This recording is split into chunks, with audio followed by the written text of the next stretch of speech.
are engaged in fierce competition, slashing prices and creating a vicious cycle. Qian Aino, who runs a garment factory, told Reuters that she earns about 20 yuan in profit per exported item, but only a tenth of that for domestic sales. Currently, U.S. tariffs on Chinese exports have reached a staggering 145%. Additionally, the de minimis exemption for small parcels valued under $800 has been permanently eliminated. Under this tariff pressure, U.S. orders for Chinese foreign trade companies have plummeted, pushing them into a survival crisis. Many factories have shut down, and workers and staff from export companies are being forced to take extended leave. For many, losing their jobs could happen at any time. The biggest loser from these tariffs might be the so-called world's factory, Dongguan. There are around 14,000 mid to large-sized companies here, and 60% rely on exports. High tariffs have caused Dongguan products to lose their price edge. U.S. clients are now turning to cheaper countries like Vietnam and India. Some factories are stuck with excess inventory, others can't pay suppliers, and some are even at risk of bankruptcy. When people in Dongguan say they're competing to the death, it means the more they produce, the more they lose. Prices are too low, and profits have vanished. Recently, a Hong Kong-based export service company, Genpark, surveyed Chinese exporters. Over half said they expect their 2025 performance to be worse than last year due to U.S. tariffs. Around 20% expect their sales to drop by up to 30%. Another 20% anticipate a drop between 30% and 70%, and about 9.4% believe their sales will fall by more than 100%. The real impact of the U.S.-China tariff war has been seriously underestimated. In China, trade with the U.S. accounts for only about 14% of the country's total imports and exports, which might seem minor on the surface. However, since Trump first imposed tariffs on China in 2018, a large number of manufacturers have shifted production to Southeast Asia, using third countries to ship goods to the U.S. and bypass tariffs. Vietnam serves as a clear example.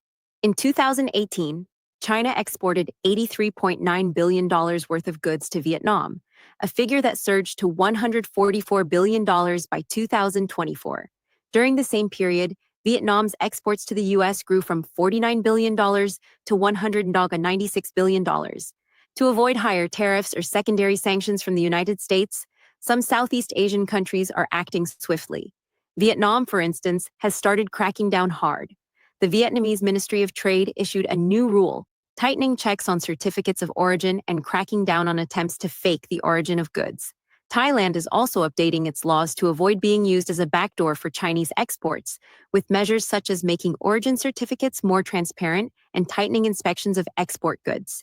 South Korea has gone further by establishing a special unit to collaborate with U.S. Customs and Border Protection for joint investigations. Why are these countries acting so quickly? On the surface, it's due to U.S. pressure, but the deeper reason is their heavy reliance on the U.S. market.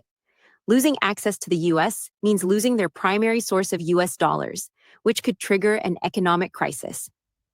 In 1998, when Southeast Asia's economy collapsed, a key factor was a sudden shortage of U.S. dollar liquidity. Complying with U.S. demands, therefore, is not surprising. It's a matter of survival. Countries like Mexico and India may also tighten regulations on transshipment, and if that happens, Chinese exporters could face the greatest pressure since China's economic reforms began over 40 years ago. As the tariff war escalates and transshipment channels close, the situation is worsening.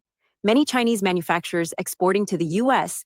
may be forced to shut down, and those who have relocated factories to Southeast Asia face the same risk if the war persists. Exporters, closure, and bankruptcy may be the only outcome. An even more severe impact than tariffs is the permanent loss of orders to other countries. Take Apple as an example.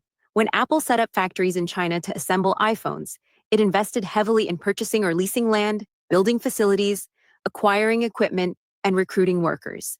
According to Nikkei Asia, in 2024, about 150 of Apple's top 187 suppliers had factories in China. Relocating is costly, and once a company moves, reversing course is difficult. Foreign media reports indicate that Apple is urgently shifting its production chain out of China, planning to increase iPhone assembly in India by about 10% this year, primarily for the U.S. market. India currently assembles 30 to 40 million iPhones annually, accounting for 20% of global iPhone production, and Apple aims to manufacture at least 50 million iPhones there this year, ensuring all iPhones sold in the US are produced in India. It is estimated that Apple alone has created over 3 million jobs in China, both directly and indirectly. Professor Sun highlighted that relocating production will put significant pressure on China's local government finances and employment, potentially posing a major challenge to social stability. As previously reported, experts warn that if the US China trade war escalates, China's unemployed population could reach 60 million this year. Even before the tariff war intensified, unemployment in China was already severe, with some estimates suggesting rates above 50%. With 12 million college graduates entering the job market in 2025, social unrest driven by joblessness is a ticking time bomb, ready to ignite millions of potential sparks. Severe financial crisis, CCP plans, massive asset seizures from officials to bolster economic war with the US. The Chinese Communist Party authorities continue their purge campaign under the guise of anti-corruption. Insiders reveal that the CCP is now more explicitly aiming to confiscate officials' assets on a large scale to fund its economic war with the United States. On April 22nd, the CCP's Central Commission for Discipline Inspection, CCDI, released the latest anti-corruption data, showing that 185,000 people were disciplined in the first 3 months of this year, a more than 50% increase from the 121,000 in the same period last year.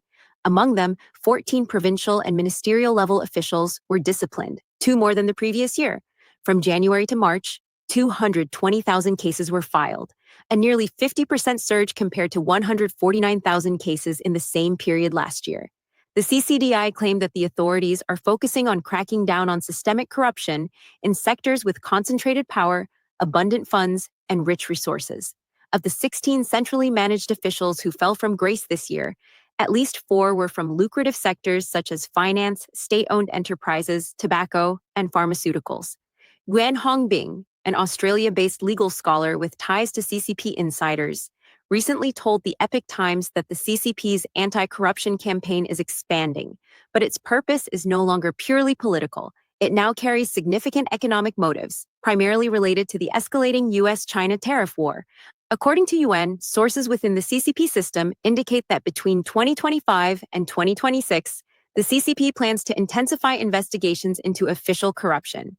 These probes will not only target political disloyalty, but also aim to confiscate all assets acquired through corrupt practices by politically disloyal officials.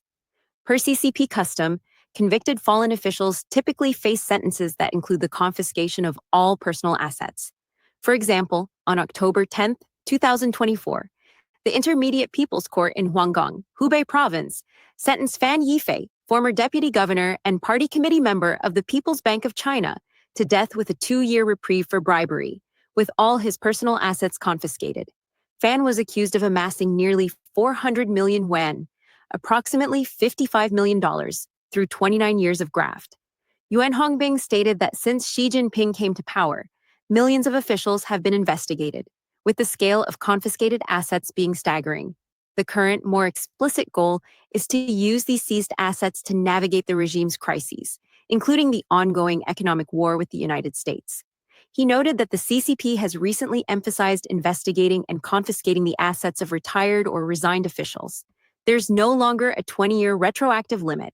As long as there's a lead, retired officials, regardless of when they left office, will be investigated and have their assets seized, he said. According to state media Beijing Youth Daily, as of April 16th, the 5th round of inspections by the 20th Central Committee had been completed. This round included regular inspections of 15 provinces, autonomous regions, and the Xinjiang Production and Construction Corps, an elevated inspection of Kunming in Yunnan Province, and coordinated inspections of 5 sub-provincial cities, Changchun, Hangzhou, Ningbo, Wuhan, and Chengdu. Yuan Hongbing explained that fiscal difficulties have long plagued provinces and counties. Through widespread so-called investigations of officials across various regions, the CCP hopes to seize their assets and allocate them to alleviate local financial strains. He also highlighted that the CCP employs a targeted approach to asset confiscation, directing seized funds to specific uses. For instance, Assets confiscated during the ongoing purge within the military are primarily funneled into military spending. Assets seized from officials in the public security and police systems are mainly used for stability maintenance budgets and improving police welfare. UN noted that the CCP's aggressive planned confiscation of officials' assets has sparked panic within Beijing's officialdom.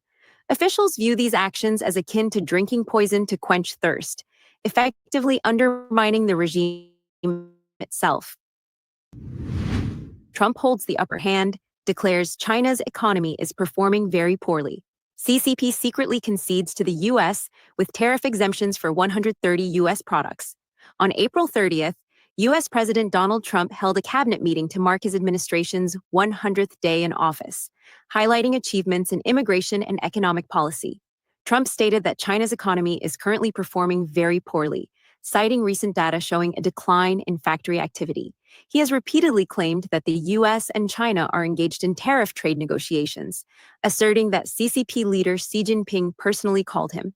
However, Beijing has denied any such negotiations, instead releasing a video titled China Won't Kneel, which quickly drew widespread mockery.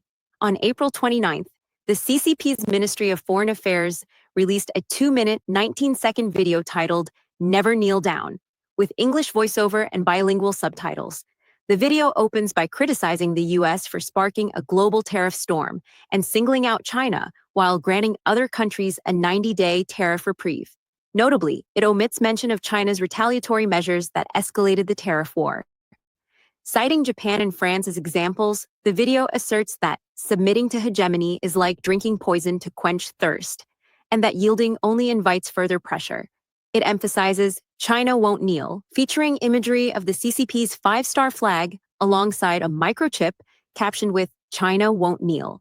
Fox News reported that the video's release coincided with Trump's 100th day in office, signaling a direct response to his new trade policies.